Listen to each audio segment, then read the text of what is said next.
안녕하세요. 저는 부천에 사는 40대 초반의 여자입니다.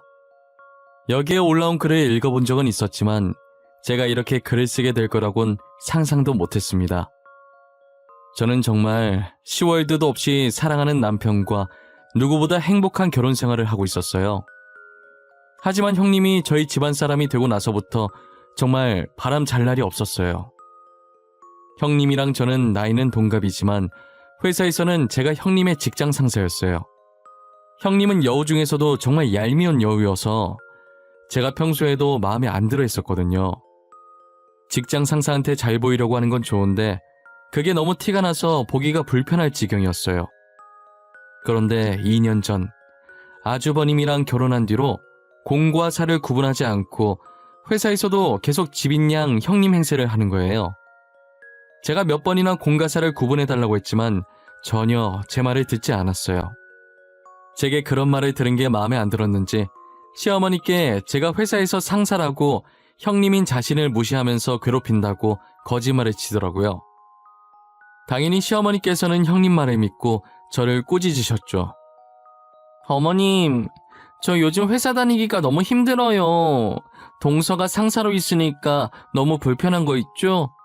직급 좀 높다고 저를 얼마나 무시하고 괴롭히는지 몰라요. 뭐? 둘째가 무시를 해? 얘 둘째야. 아무리 네가 직장 상사래도 그렇지 손윗 사람인데 형님을 그렇게 무시하면 되겠어? 가족이면 같이 도와주면서 해야지. 아니에요. 무슨 소리예요. 저 형님 무시한 적 한 번도 없어요. 형님이 이 집에 들어오기 전에도 무시했던 적 없었어요. 어머님, 저는 괜찮아요. 동서한테 너무 뭐라 그러지 마세요. 일하다 보면 그럴 수도 있죠.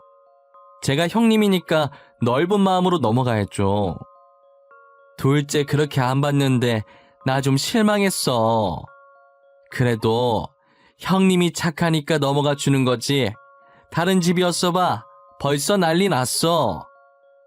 형님이 제게 이런 적이 한두 번이 아니라서 점점 화가 나더라고요. 그래도 집안 분위기 망치기 싫어서 늘 제가 고개 수그리고 들어갔었어요. 그랬더니 형님은 시어머니를 등에 업고 선을 넘는 행동을 하기 시작하더라고요. 회사 다니면서 자기 괴롭힌다고 거짓말 치는 건 애교 수준이었어요. 제가 정말 형님의 거짓말 때문에 억울한 일을 겪은 적이 있었어요. 회사 앞에 있던 카페에서 점심을 먹고 잠깐 남편을 만나고 있었어요. 그런데 형님이 몰래 남편의 얼굴은 안 보이게 찍어서 시어머니한테 그 사진을 보냈더라고요. 제가 지금 남편을 두고 다른 남자와 바람피는 것 같다면서 말이에요. 그날 일하고 있는데 시어머니 전화로 불나고 있었고 저는 일이 많아서 전화를 못 받는 상황이었죠. 계속 전화를 받지 않으니까 형님한테 전화를 하셨었나 봐요. 첫째야, 둘째가 내 전화를 안 받는데 회사에 있는 거 맞냐? 전화를 안 받은 적이 없었는데 말이야. 너희 같은 부사라고 하던데 회사에 있는지 확인 좀 해봐라. 어머님, 지금 동서 자리에 없어요. 아직 그 남자 만나고 있나? 저는 모르겠네요. 제가 들어오면 어머님께 전화 한 통 드리라고 할게요. 그래, 알았다. 일하느라 바쁠 텐데 미안하구나. 둘째 오면 전화하라고 꼭 전해줘. 바빠서 전화 볼 틈 없다는 걸 알면서 아예 제가 자리에 없다고 거짓말을 친 거예요. 저는 급한 일을 끝내고 폰을 봤는데 시어머니께 부재중 찍힌 걸 보고 깜짝 놀랐었어요. 정말 거짓말 하나도 안 보태고 15개가 찍혀 있었어요. 도대체 이게 무슨 일인가 싶어서 시어머니한테 전화를 했었죠. 어머님, 전화를 왜 이렇게 많이 하셨어요? 무슨 일 있으세요? 제가 바빠서 일하느라 전화를 못 받았어요. 죄송해요. 둘째 너, 일하고 있었던 거 맞아? 아까 첫째 말로는 자리에 없다고 하던데 확실히 일하고 있었던 거 맞냐고? 그럼요. 업무 시간에 일 안 하고 뭐 하겠어요. 진짜 일하고 있었어요. 오늘 급하게 처리할 게 있어서 그거 좀 한다고 전화를 못 받았어요. 됐고, 오늘 일 마치자마자 우리 집으로 오거라. 너한테 할 말이 있으니. 지훈이 애비한테도 우리 집으로 오라고 말해놨다. 갑자기요? 남편까지 부르고 도대체 무슨 말이길래 그러세요? 일단 알겠어요. 퇴근하면 어머니 집에 들릴게요.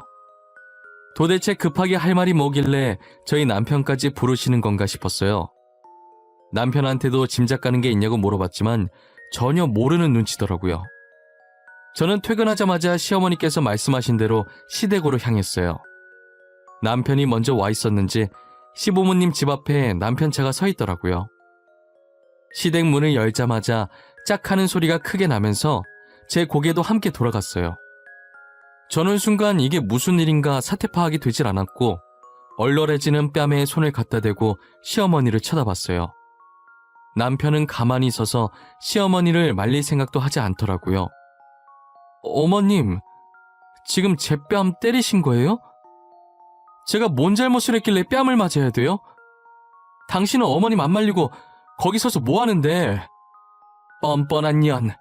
남편 두고 바람핀 주제에 뭐? 뭔 잘못을 해? 너 당장 일 그만둬라. 지금까지 회사 가서 일을 한 게 아니라 남자 만나고 다녔니? 무슨 말을 하시는 거예요? 제가 바람을 피다니요. 저 다른 남자 만난 적 없어요. 제 아들 걸고 맹세할 수 있어요. 어떻게 끝까지 뻔뻔하게. 야, 내가 지금 증거도 없이 이러는 것 같아? 네가 직접 봐라. 네가 다른 남자 만나고 있는 사진 여기 있다. 시어머니께서 내민 사진을 보는데 낮에 남편을 만났던 사진인 거예요. 그래서 제가 시어머니께 사실대로 설명을 드렸어요. 사진 속에 있는 남자, 저희 신랑이에요. 어머님 둘째 아들이라고요. 저 오늘 밖에서 만난 사람 남편밖에 없어요. 뭐? 잠깐만, 나도 좀 보자. 진짜 난데? 엄마, 이거 나야. 나 맞아. 이거 봐봐. 지금 내가 입고 있는 옷이랑 색깔 똑같잖아. 멍청한 놈. 아직 정신도 못 차리고 아내 편이나 들고 있네. 내가 네 배 아파 낳은 아들도 못 알아볼까봐. 어머님, 저 진짜 아니에요. 저 오늘 점심시간 말곤 회사 밖에 나간 적도 없고요. 회사 밖에 나간다고 한들 만날 사람 남편밖에 없어요. 시어머니께서는 아무리 해명을 해도 들으려고 하지를 않으시더라고요. 남편도 제가 바람핀다는 시어머니 말에 진짜인 줄 알고 처음엔 보고만 있었는데 사진을 보고 자신이라는 걸 알고 적극적으로 해명을 했어요. 하지만 오히려 제 편 든다고 욕을 있는 대로 하셨어요. 결국 남편은 저를 데리고 시댁에서 나왔고 집에 가는 길에 계속 미안하다고 하더라고요. 저는 직감적으로 형님이 일부러 골탕 먹이려고 한 짓이라는 느낌이 왔어요. 그래서 어떻게 되돌려줘야 할지 고민을 하고 있는 와중에 회사에 사건이 터지더라고요. 중요한 프로젝트가 있어서 회의 자료를 따로 넣어놓은 외장하드가 있었어요. 분명 이틀 전까진 있었는데 회의 바로 전날에 미리 준비해 놓으려고 찾으니까 서랍 안에 있어야 할 외장하드가 정말 흔적도 없이 사라진 거예요. 사라진 외장하드 때문에 저희 부서는 그거 찾는다고 난리가 났어요. 형님은 이따다 싶어서 또 저한테 난리치더라고요. 어머, 김 과장님, 외장하드 잃어버리신 거예요? 중요한 건데 간수를 못하시면 어떡해요. 그거 하나도 제대로 못 챙기는데 부하 직원들이 과장님 보고 뭘 배우겠어요? 그쵸, 부장님? 김 과장, 진짜 어떻게 할 거야? 그거 없으면 회의 못하는데 진짜 미치겠네. 내일 다른 업체에서도 오기로 한 엄청 중요한 회의라고. 오늘 안에 무조건 찾아. 알겠어? 오늘 안에는 꼭 찾겠습니다. 회의에 피해 안 가게 할게요. 정말 죄송합니다, 부장님. 정말 회사 곳곳을 돌아다니면서 하루 종일 찾았는데 외장 하드가 안 보이더라고요. 저 때문에 회사에 피해 갈까봐 정말 눈물이 다 나려고 하더라고요. 그래도 그나마 다행이라고 해야 할지 회의 자료 최종본을 외장하드에 넣고 수정본은 컴퓨터에 그대로 저장되어 있었어요. 내용만 조금씩 수정하면 될 것 같더라고요. 저는 밤을 새서 최종본과 똑같이 만들어서 회사로 가져갔어요. 출근을 하니까 어디서 찾은 건지 형님이 찾았다면서 부장님한테 외장하드를 넘기더라고요. 부장님은 외장하드를 찾은 형님을 칭찬하고 잃어버린 저를 꾸짖으셨어요. 신대리가 찾았으니 망정이지. 진짜 신대리 없었으면 어쩔 뻔했어. 김 과장은 신대리한테 고맙다고 해. 안 그랬으면 사직서 준비해야 됐어. 에이, 아니에요.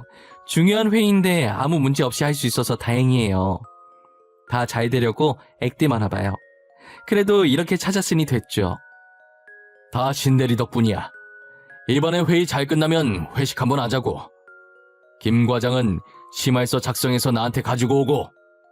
회사 다니면서 단 한 번도 실수한 적이 없었는데 처음으로 상사한테 혼나는 날이었어요. 저는 하루 종일 정신이 나간 상태로 멍하니 모니터만 보고 있었어요. 이대로는 안 될 것 같아서 커피라도 먹고 정신 차리자 싶어서 탕비실로 향했죠. 탕비실에 문이 열려 있었는데 거기서 형님 목소리가 들리더라고요. 들어갔더니 형님은 벽 쪽을 보면서 통화하고 있어서 제가 들어온 줄 모르고 있었어요. 그런데 통화 내용이 심상치 않은 것 같아서 뒤에서 몰래 녹화를 하고 있었어요. 너가 그 표정을 직접 봤어야 했는데 어떻게 그렇게 멍청할 수가 있지? 나한테 맨날 당해도 몰라. 아, 너무 웃겨. 우리 동서 진짜 호구야. 야, 그래도 그건 좀 심했다. 중요한 회의 자료 들어있었다며. 회사 전체에 문제 생길 수도 있는 거잖아. 그러다 너네 동서 잘리겠어. 잘리든 말든 내 할 바는 아니잖아. 나랑 무슨 상관이야. 나만 안 잘리면 되는 거지. 부장도 진짜 웃겨. 그 외장하드 내가 숨긴 것도 모르고 내 칭찬하는 거 있지? 알고 보니 제 서랍 안에 있던 외장하드를 훔쳐서 몰래 숨겨놓은 게 형님이었더라고요. 그래놓고 아무것도 모르는 척 딱 잡아떼고 자기가 찾은 척 자작극을 벌인 거였어요. 저는 형님이 정말 이 정도까지 밑바닥인 줄은 꿈에도 몰랐어요. 시어머니한테 붙어서 괴롭힌다는 둥 바람핀다는 둥 거짓말로 이간질할 때도 다 참았는데 이건 진짜 도저히 참을 수가 없더라고요. 저는 형님이 나오기 전에 먼저 탕비실에서 나와 녹화본을 부장님께 보여줬어요. 직원들도 다 들을 수 있게 소리를 최대한 크게 틀어놨죠. 녹화본을 본 부장님과 직원들은 얼굴이 점점 일그러지더라고요. 형님은 아무것도 모르고 친구와 통화가 끝났는지 탕비실에서 나오더라고요. 그리고 저희 부서 분위기가 싸하다는 걸 느꼈는지 눈치를 보기 시작했어요. 저희 회사 대표님은 직장 내 따돌림을 정말 싫어하시는 분이세요. 동료를 괴롭히는 직원은 즉시 해고를 하고 같은 업계에 일을 못하게 만드시죠. 부장님은 형님한테 2가지 중 1가지를 선택하라고 하시더라고요. 신대리, 어떻게 직장 상사를 가지고 놀 수가 있어요? 여기가 무슨 학교입니까? 1~2살 먹은 어린애도 아니고 유치하게 무슨 짓입니까? 부장님, 도대체 무슨 소리를 하시는 거예요? 제가 뭘 잘못했다고 그러세요? 저 아무것도 한 게 없는데요. 제가 누굴 가지고 놀아요? 외장하드 왜 숨겼어요? 아, 변명 필요 없어요. 안 듣고 싶네요. 자진해서 사직서 제출하고 나가던지 녹화본 대표님께 넘길 테니 쪽팔림 당하면서 나가던지 선택하세요. 부장님, 죄송해요. 다신 안 그럴게요. 제가 잘못했어요.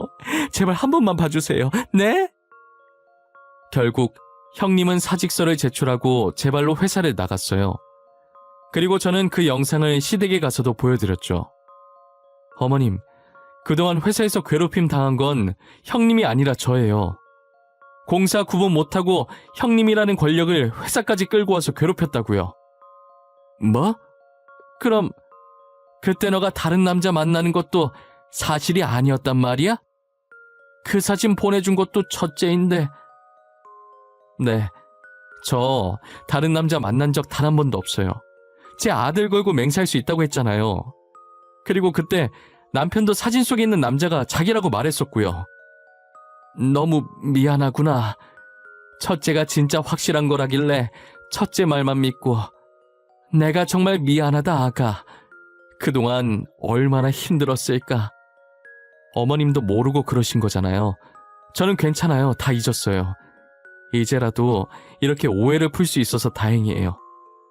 저는 시어머니와 오해를 풀었고 시어머니는 곧장 형님을 시댁으로 불렀어요.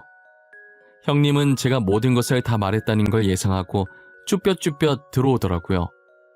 시어머니는 형님이 들어오자마자 아주버님이랑 당장 이혼하라면서 난리도 아니셨죠. 둘째한테 얘기 다 들었다.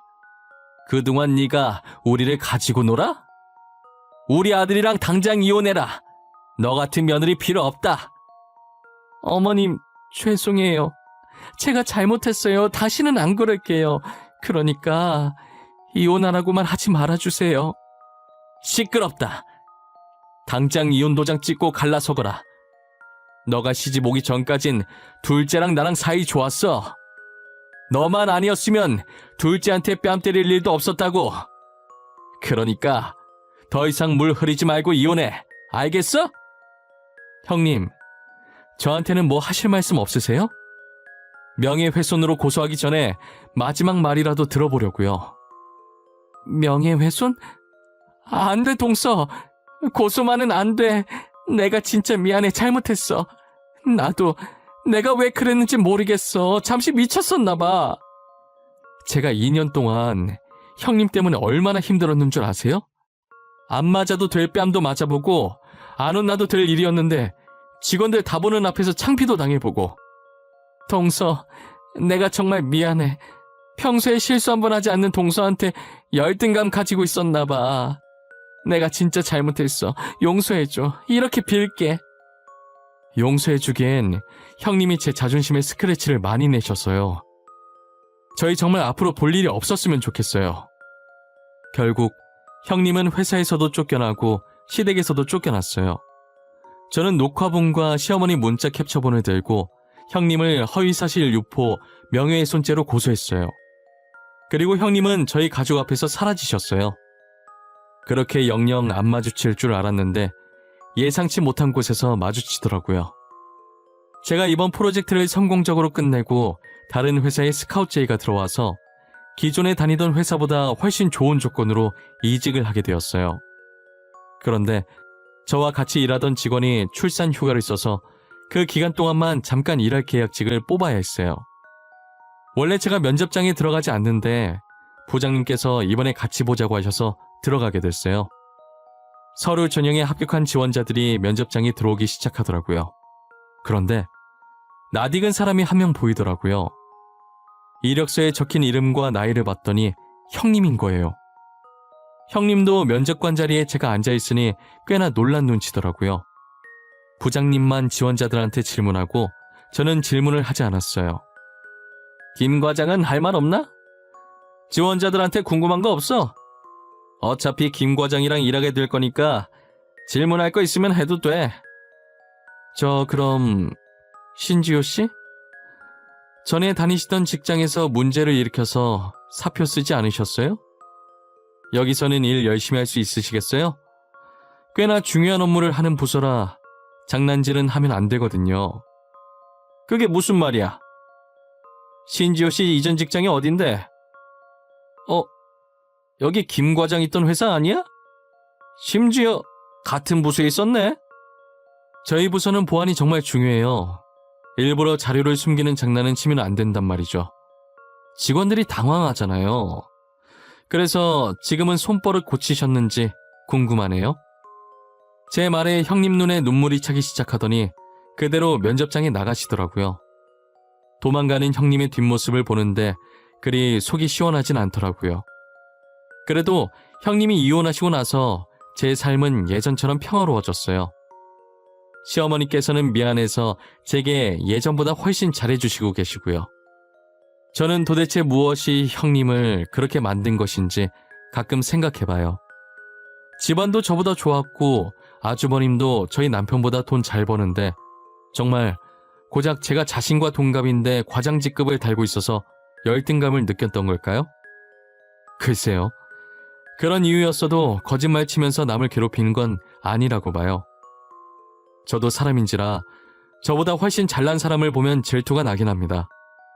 질투하는 건 나쁜 게 아니지만 질투로 인해 남에게 상처 주는 것은 안 된다고 생각해요.